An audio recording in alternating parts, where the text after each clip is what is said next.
यानी केंद्र सरकार द्वारा अपॉइंटेड चीफ सेक्रेटरी ने ये लिखित में दिया है कि टीचर्स की ट्रांसफर, पोस्टिंग और सारे सर्विस मैटर्स सिर्फ और सिर्फ केंद्र सरकार के अधिकार क्षेत्र में आते हैं और केंद्र सरकार के नुमाइंदे एलजी साहब के अधिकार क्षेत्र में आते हैं। तो ये बिल्कुल साफ है कि ये भारतीय जनता पार्टी का षड्यंत्र था। लेकिन जब उन्हें समझ में आया कि षड्यंत्र के खिलाफ आम आदमी पार्टी लड़ती रहेगी, तो वो अपने घड़ियालू आंसू बहाने के लिए एलजी साहब के पास गए और उसके बाद बाहर आके झूठ बोल रहे हैं, जबकि सारे कागजात उनके ही अपॉइंटेड अफसरों द्वारा लिखित कागजात ये दिखा रहे हैं कि ट्रांसफर पोस्टिंग केंद्र सरकार द्वारा की गई, उनके एलजी साहब द्वारा की गई और एलजी साहब के आदेश द्वारा की गई। मैं तो उनसे ये भी पूछूंगी, अगर एलजी साहब के पास पावर नहीं थी ट्रांसफर की और हमारे पास पावर थी, तो एलजी साहब ने ट्रांसफर ऑर्डर वापस लेने का आदेश कैसे दे दिया? उसकी पावर उनके पास कहां से आ गई? देखिए, जो सच्चाई होती है ना, उसमें बहुत ताकत होती है। सच्चाई आखिरकार पूरे देश के सामने, पूरी दुनिया के सामने आ ही जाती है। और भारतीय जनता पार्टी का ये षड्यंत्र, दिल्ली के सरकारी स्कूलों को तबाह करने का षड्यंत्र आज देश के सामने आ गया। एक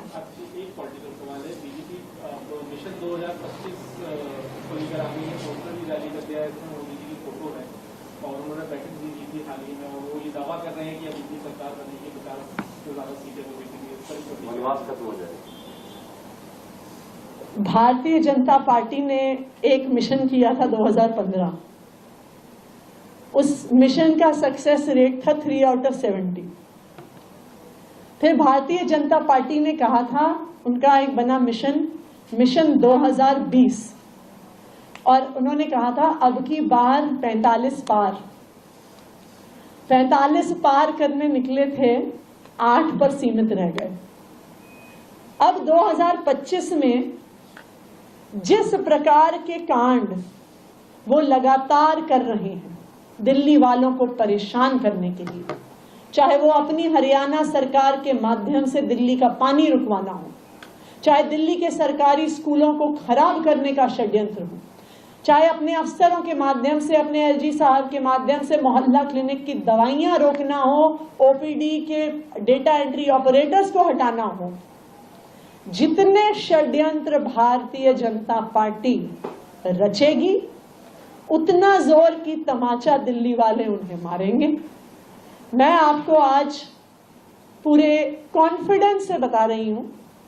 कि अगर भारतीय जनता पार्टी की एक सीट भी 2025 में आ गई तो उनके लिए बहुत बड़ी बात है।